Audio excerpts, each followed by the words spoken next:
آیت نمبر 67 میں اللہ نے اپنے بندوں کی صفات بیان کرتے ہوئے ایک صفت یہ بھی بیان کی کہ اور وہ لوگ جب خرچ کرتے ہیں والذین اذا انفقوا، انفق ينفق، انفاق کا معنی ہے خرچ کرنا، اور جب وہ خرچ کرتے ہیں لم یسرفوا، تو وہ اسراف سے کام نہیں لیتے، فضول خرچی سے کام نہیں لیتے، ولم یقتروا، اور نہ بخل سے کام لیتے ہیں، وکان بین ذالک قواما، اور ان کا خرچ کرنا میانہ روی پر ہوتا ہے۔ تو اس آیت کے اندر اللہ پاک نے اپنے بندوں کی یہ شان بیان کی، یہ صفت بیان کی کہ جب وہ خرچ کرتے ہیں تو بے تحاشا خرچ نہیں کرتے، اندھا دھند خرچ نہیں کرتے، شادی کا موقع آ گیا تو نام و نمود کی خاطر دولت کو پانی کی طرح نہیں بہا دیتے، بلکہ جائز طریقے میں ایک حد میں رہتے ہوئے اسلامی تعلیمات کے مطابق خیر الامور اوسطھا، کہ ہر کام میں میانہ روی بہتر ہے۔ جب وہ خرچ کرتے ہیں تو فضول خرچی نہیں کرتے۔ اسراف کا معنی ہوتا ہے حد سے تجاوز کرنا، لفظی معنی اس کے یہی ہیں، اور پھر اس کا اطلاق ہوتا ہے کہ خرچے میں حد سے تجاوز نہ کرنا، جہاں جتنی ضرورت ہے اتنا خرچ کرنا، یا خرچ کرنے کی جگہ خرچ کرنا۔ تو جہاں منع کیا گیا ہے وہاں خرچ نہیں کرتے، یعنی وہ خرچ کرتے ہیں اللہ کی اطاعت میں کرتے ہیں، جائز کاموں میں خرچ کرتے ہیں، ضروریات زندگی میں خرچ کرتے ہیں، بیوی پر، بچوں پر، اہل و عیال پر، ماں باپ پر وہ جو خرچ کر رہے ہیں تو وہ ایک حد میں رہتے ہوئے، جیسے کہ میں نے ابھی کہا کہ ایسا نہیں ہے کہ بیٹے کی شادی ہے یا بیٹی کی شادی ہے تو نام و نمود کی خاطر خرچ کیے جا رہے ہیں، بارات آ رہی ہے تو بعض لوگ شیروں پر سوار کرتے ہیں، اور پھر وہ نام و نمود کی خاطر ایک بارات جو ہے وہ لمبی قطاروں پر مشتمل ہے کہ روڈ سے گزرنے والے پریشان ہیں کہ یہ بارات کب ختم ہوگی۔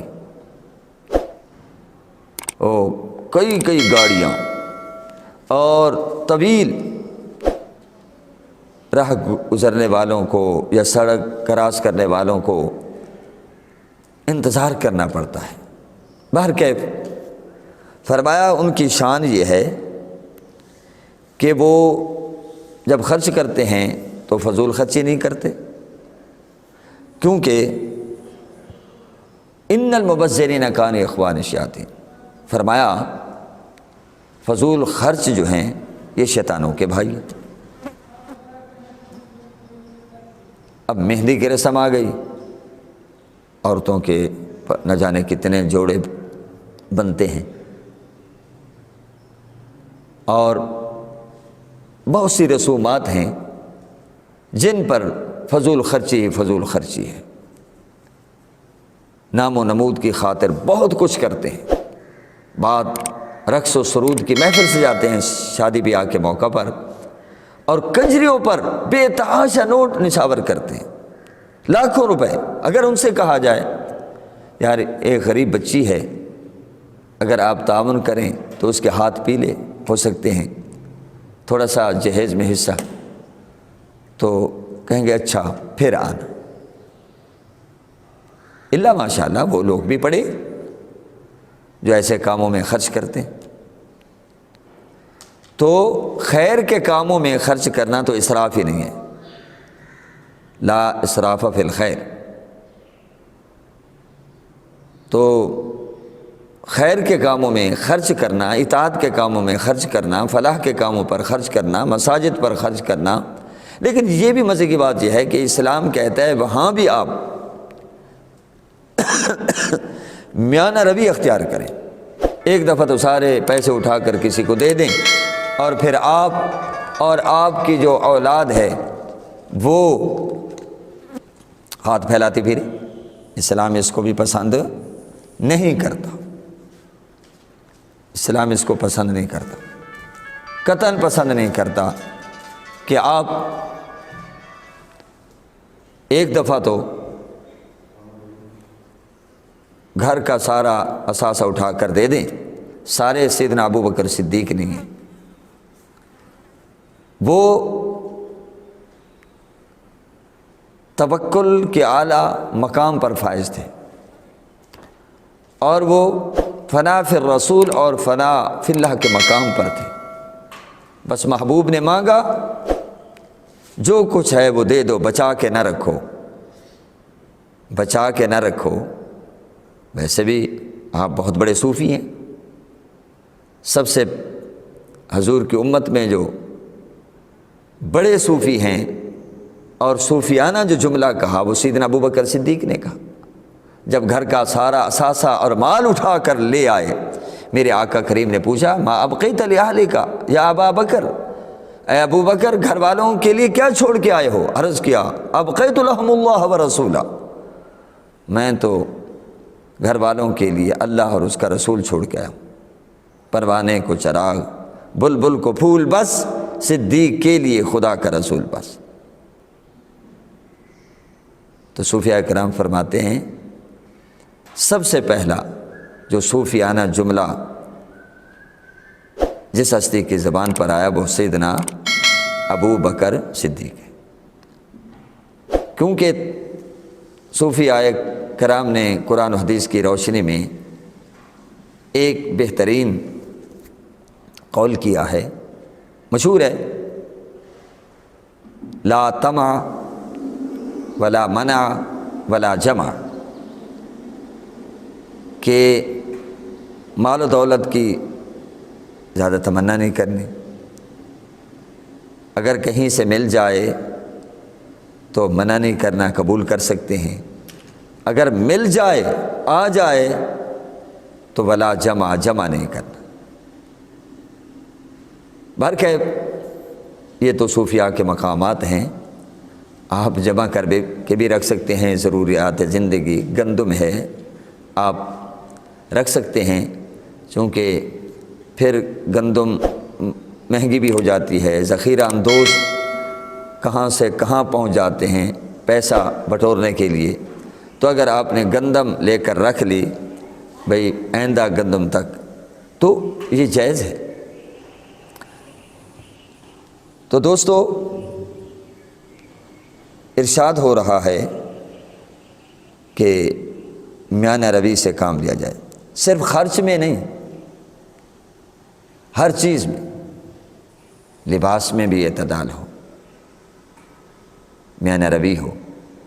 لوگ تو آج لاکھ کے، 2 لاکھ کے، اس سے بھی بہت اوپر چلے گئے، شادی بیاہ کے موقع پر عروسی لباس تیار کرواتے ہیں۔ یہ اسراف نہیں ہے؟ پوچھا جائے، یقیناً پوچھا جائے۔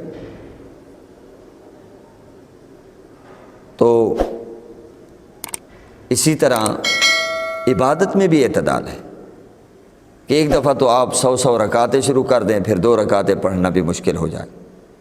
عبادت میں بھی اعتدال ہو، چال میں بھی اعتدال ہو، پتہ چلے چلتے ہوئے یہ حضور کے غلام جا رہے ہیں، یہ مسلمان جا رہے ہیں، عاجزی کے پے کر پیسہ کیا آیا کہ چال بدل گئی، ایسا نہ ہو۔ بلکہ ایک مفکر نے بڑی خوبصورت بات کہی ہے کہ افسوس آج کی اس سائنسی دنیا میں، سائنسی دور میں، آج کے انسان نے سمندروں میں، دریاؤں میں مچھلیوں کی طرح تیرنا سیکھ لیا، ہواؤں میں، فضاؤں میں، خلاؤں میں پرندوں کی طرح اڑنا سیکھ لیا، مگر افسوس انسانوں کی طرح زمین پہ چلنا نہیں سیکھا۔ آپ نے دیکھا کتنے لوگ ہیں، دولت ہے، ان کے خیالات بدل گئے، حالات بدل گئے، تکبر آ گیا، غرور آ گیا۔ تو اللہ تعالیٰ میانہ روی کی توفیق نصیب فرمائے۔ حضور صلی اللہ تعالیٰ علیہ وسلم نے بڑا خوبصورت ایک اصول دیا ہے، فرمایا ما عال من اقتصد، فرمایا وہ تنگ دست نہیں ہوا جس نے میانہ روی اختیار کی۔ ذریعہ روزگار ہے، یہ نہیں کہ بے تحاشا خرچ کرتا چلا جا رہا ہے۔ ایس کریم کھانی ہے، چلو جی ہم آپ کو ملتان لے چلتے ہیں جہانیہ سے، اس کو آپ کیا کہو گے؟ یہ اسراف ہے۔ انسان کا